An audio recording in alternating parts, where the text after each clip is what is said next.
안녕하세요. 충남 공주에서 그림 그린 여자 김영지입니다. 9월 7일 화요일 밤입니다. 삶으로 다시 떠오르기 에크하르트 톨레 유시와 옮김 읽겠습니다. 에고와 현재의 순간 삶에서 가장 근본적이고 중요한 관계는 지금과의 관계이다. 더 정확히 말하면 지금이 취하고 있는 모든 모습, 즉 지금 존재하는 것들, 혹은 지금 일어나는 것들과의 관계이다. 이 지금과의 관계가 기능장애를 일으키면 그 기능장애는 당신이 맞닥뜨리는 모든 관계, 모든 상황에 반영될 것이다. 간단히 말하면 에고라는 것은 이런 식으로 정의할 수 있다. 현재의 순간과의 기능 장애적인 관계, 당신이 현재의 순간과 어떤 관계를 맺을 것인가를 결정할 수 있는 것은 오직 지금 이 순간에서이다. 일단 일정 수준의 의식에 도달하면 현재의 순간과 어떤 관계를 맺을 것인가도 당신이 결정할 수 있다. 현재의 순간과 친구가 되기를 원하는가? 아니면 적이 되기를 원하는가? 현재의 순간은 삶과 분리할 수 없기 때문에 실제로는 삶과 어떤 관계가 되고 싶은가를 결정하는 것이다. 일단 현재의 순간과 친구가 되기를 원한다고 결정하면 먼저 당신이 첫 걸음을 내딛어야 한다. 그것을 향해 우호적으로 다가가 그것이 어떤 모습으로 나타나든 친구답게 환영하는 것이다. 그러면 머지않아 그 결과를 보게 될 것이다. 그때 삶 쪽에서도 당신을 향해 우호적으로 다가온다. 사람들은 협조적이 되고 상황도 협력적이 된다. 한 가지 결정이 당신의 현실 전체를 변화시킨다. 그러나 그 결정을 몇 번이나 반복해야 한다. 그것이 삶의 자연스러운 방식이 될 때까지. 현재의 순간을 친구로 삼으려는 결정은 에고의 종말을 의미한다. 에고는 결코 현재의 순간과 사이좋게 되지 않는다. 다시 말해 삶과 조화를 이룰 수 없다. 에고의 본성 자체가 현재의 순간을 무시하고 저항하고 가치를 깎아내리게 되어 있기 때문이다. 에고는 시간 속에서 살아간다. 에고가 강할수록 삶은 한층 더 시간에 지배된다. 그렇게 되면 당신이 하는 거의 모든 생각이 과거 또는 미래와 관련된 것이 되어버리고 자신이 어떤 사람인가가 과거에 의해 결정되며 자기 실현을 미래에 의존한다. 두려움, 불안, 기대, 후회, 죄책감, 분노 등은 의식이 시간에 얽매여 기능장애 상태가 되어 있음을 보여준다. 현재의 순간에 대해 에고는 세 가지의 방식으로 반응한다. 목적을 위한 수단으로 반응하는 것, 장애물로 반응하는 것, 적으로 반응하는 것, 이 세 가지이다. 그것들을 순서대로 살펴보자. 그렇게 하면 그것들이 당신 안에 일어날 때 알아차릴 수 있을 것이고 다시 결정을 내리는 것도 가능하다. 에고에게 현재의 순간은 기껏해야 목적을 위한 수단으로서만 쓸모가 있다. 더 중요하다고 생각되는 미래의 어느 순간으로 당신을 데려가는 수단일 뿐이다. 하지만 그 미래는 언제나 현재의 순간으로만 다가오며 따라서 미래라는 것은 머릿속 하나의 생각 이상이 결코 아니다. 다시 말해 이 방식이 작용하면 당신은 언젠가 어딘가로 가려고 하기 때문에 바쁘며 결코 지금 이곳에 완전히 존재할 수 없다. 이 방식이 심해지면 그리고 이런 일은 매우 흔한데 현재의 순간이 마치 극복해야 할 장애물로 여겨지고 다루어진다. 이때 초조함, 좌절, 스트레스가 일어났지만 우리의 문화에서는 이것이 많은 사람들의 일상이자 지극히 정상적인 상태가 되었다. 이렇게 되면 오직 지금인 삶은 문제가 되고 당신의 문제 많은 세상에 살아가게 되며 그 모든 문제를 해결하지 않으면 행복하거나 만족할 수 없으며 진정으로 삶을 시작할 수 없다. 혹은 그렇게 당신은 생각한다. 문제는 이것이다. 문제를 하나씩 해결할 때마다 또 다른 문제가 튀어나온다는 것이다. 현재의 순간을 장애물로 보는 한 문제의 끝은 있을 수 없다. 삶은 즉 지금은 말한다. 당신이 원하는 대로 나는 무엇이든 되어줄 거야. 당신이 나를 대하는 방식으로 나는 당신을 대할 거야. 당신이 나를 문제라고 보면 나는 당신에게 문제가 되어줄 거야. 장애물이라고 생각하면 장애물이 되어줄 거야. 가장 나쁜 경우는 이것 또한 매우 흔한데 현재의 순간을 적으로 취급하는 것이다. 자신이 하고 있는 일이 싫거나 상황이 불만스럽거나 일어나고 있는 일과 일어난 일에 욕을 퍼부을 때 혹은 마음속 대화가 해야 한다와 하지 말아야 한다로 이루어져 있을 때 비난과 남 탓으로 흘러넘칠 때 당신은 있는 그대로의 지금의 반론을 제기하고 이미 그것인 것과 다투고 있는 것이다. 삶을 적으로 만들고 있기 때문에 삶도 싸움을 원하면 싸우게 해주지 라고 응답한다. 외부적인 현실은 늘 당신의 내면 상태의 반영이기 때문에 당신은 당연히 적대적인 세계를 경험하게 된다. 당신에게 자주 물어야 할 중요한 질문이 있다. 나는 현재의 순간과 어떤 관계에 있는가? 그리고 그 해답을 발견하기 위해서는 깨어 있어야 한다. 나는 지금을 목적을 위한 수단으로만 삼고 있는가? 그렇지 않으면 장애물로 보고 있는가?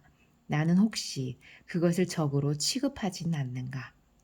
현재의 순간만이 당신이 유일하게 소유할 수 있는 것이므로 또한 삶은 지금과 분리시킬 수 없으므로 그 질문이 진정으로 의미하는 것은 이것이다. 나는 삶과 어떤 관계인가? 이 질문은 에고의 가면을 벗기고 이 순간에 존재함으로 당신을 데려가는 훌륭한 방법 중 하나이다.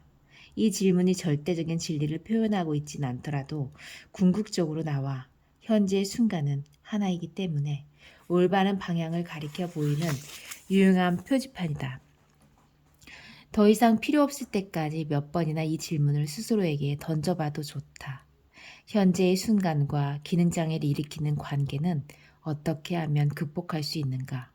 가장 중요한 것은 자신 안에 자신의 생각과 행동에 기능장애가 있음 보는 것이다. 보는 순간 자신과 지금과의 관계가 기능장애임을 알아차리는 순간 그때 당신은 온전히 현재의 순간에 존재하게 된다. 봄으로써 현존이 일어나는 것이다. 기능장애를 보는 순간 그 기능장애는 소멸하기 시작한다. 그것을 보는 순간 어떤 이들은 큰 소리로 웃음을 터뜨린다. 보는 것과 더불어 선택할 힘이 생긴다. 지금에게 예라고 말하고 친구로 만드는 힘이. 시간의 역설. 현재의 순간은 표면적으로는 일어나는 것이다. 그리고 일어나는 것은 끊임없이 변화하기 때문에 삶의 매일매일은 서로 다른 일들이 일어나는 수많은 순간들로 이루어져 있는 것처럼 보인다. 시간은 순간들의 끝없는 연속이고 그 순간에는 좋은 순간도 있고 나쁜 순간도 있다고 생각될 것이다. 그러나 잘 관찰해 보면, 즉 자신의 직접적인 경험을 통해 보면 그렇게 많은 순간들이 있는 것이 전혀 아님을 발견하게 된다. 존재하는 것은 오직 지금 이 순간뿐이다. 삶은 언제나 지금이다. 당신 삶의 모든 것이 이 끝없는 지금에서 펼쳐지고 있다. 과거나 미래의 순간들도 당신이 기억하거나 기대할 때만 존재하며 그것도 유일하게 존재하는 순간인 지금 이 순간에 당신이 그것들에 대해 생각할 때 가능하다. 그러면 왜 많은 순간들이 존재하는 것처럼 보이는가? 그것은 일어나고 있는 일들, 다시 말해 내용물을 현재의 순간과 혼동하기 때문이다. 지금의 공간을 그 공간 안에서 일어나고 있는 일들과 혼동하는 것이다. 현재의 순간을 내용물과 혼동함으로써 시간의 환상뿐 아니라 에고의 환상도 생겨난다. 여기 하나의 역설이 있다. 한편에서는 시간의 실체를 부정할 수 없다. 이곳에서 저곳으로 가는데도, 음식을 준비하는데도, 집을 짓는데도, 이 책을 읽는데도 시간이 필요하다. 성장하는데도, 새로운 것을 배우는데도 시간이 필요하다. 무엇을 하든 시간이 필요하다. 모든 것이 시간의 지배를 받고 있고 셰익스피어가 부른 대로 이 피비린내 나는 시간의 폭군이 결국 당신을 죽일 것이다. 그것은 당신을 휘감아 흐르는 난폭한 강물 같은 혹은 모든 것을 태워버리는 불 같은 것이다. 최근에 나는 오랫동안 소식이 끊겼던 오래된 친구 가족을 만났다가 충격을 받았다. 나는 하마터면 이렇게 물을 뻔했다. 어디 아프세요? 무슨 일 있었나요? 누가 당신들을 이렇게 만들었나요? 어머니는 지팡이를 짚고 걸었으며 몸이 작게 줄어들었고 얼굴은 오래된 사과처럼 주름살 투성이었다. 마지막으로 만났을 때는 에너지와 열정, 젊음의 기대가 넘치던 딸은 3명의 아이를 키우느라 몹시 고단하고 지쳐 보였다. 그때 나는 기억해냈다. 내가 이 가족을 만난 때로부터 어느새 30년이 흘렀다는 것을. 그들을 이렇게 만든 것은 시간이었다. 그리고 그들 또한 나를 보고 똑같은 충격을 받았을 것임에 틀림없다. 모든 것이 시간의 지배를 받을 수밖에 없는 것처럼 보이지만 그럼에도 이 모든 것은 지금 속에서 일어난다. 그것이 시간의 역설이다. 무엇을 보든 썩은 사과를 보든 화장실 거울에 비친 당신 얼굴과 30년 전 사진을 비교해 보든 시간의 실체를 깊이 깨닫게 하는 정황적 증거들이 가득하지만 직접적인 증거는 절대 발견할 수 없다. 시간 그 자체를 경험하는 것은 결코 불가능하다. 경험할 수 있는 것은 오직 현재의 순간 혹은 현재의 순간 속에서 일어나고 있는 것뿐이다. 직접적인 증거만을 놓고 말한다면 시간은 존재하지 않으며 지금만이 존재하는 전부이다. 시간의 제거. 에고가 사라진 상태를 미래의 목적으로 만들고 그것을 향해 노력하는 것은 불가능하다. 그렇게 하더라도 당신이 얻는 것은 더 많은 불만족과 내적 갈등이 전부이다. 왜냐하면 언제나 아직 목적지에 도착하지 않는 것처럼 보이고 아직 그 상태를 성취하지 못한 것처럼 보일 것이기 때문이다. 에고로부터의 자유가 미래의 목표일 때 당신은 자신에게 더 많은 시간을 주게 되고 더 많은 시간은 에고의 더 커짐을 의미한다. 영적인 축으로 보이는 것이 사실은 모습을 바꾼 에고가 아닌지 주의 깊게 살펴볼 필요가 있다.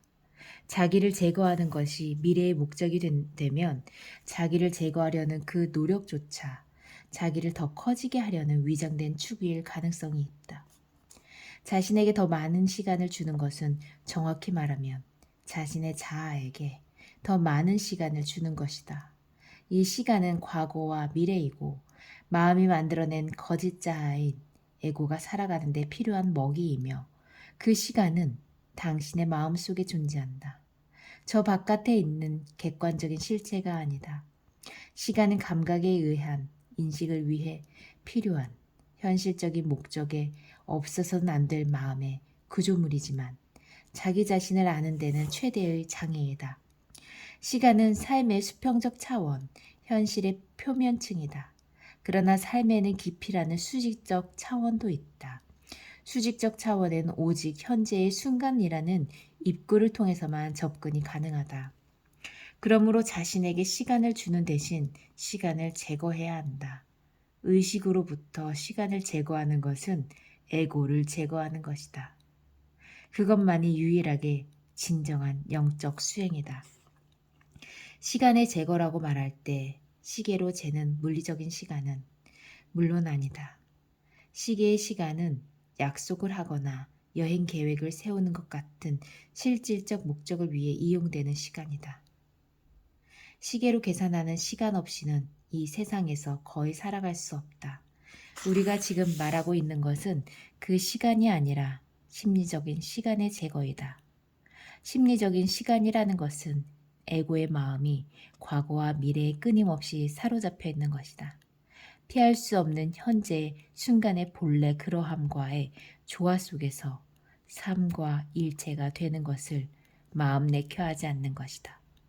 삶에서 습관적으로 말해온 아니요가 예로 바뀔 때마다, 있는 그대로의 이 순간을 허용할 때마다 당신은 애고뿐 아니라 시간을 사라지게 한다. 애고가 살아남기 위해서는 시간을, 과거와 미래를 현재의 순간보다 더 중요한 것으로 만들어야 한다. 원하는 것이 이루어진 직후의 실로 짧은 시간을 제외하면 애고는 현재의 순간과 우호적이 될 수가 없다.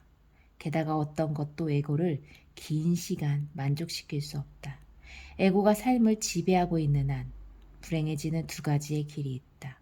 하나는 원하는 것이 이루어지지 않는 불행이고, 다른 하나는 원하는 것이 이루어지는 불행이다.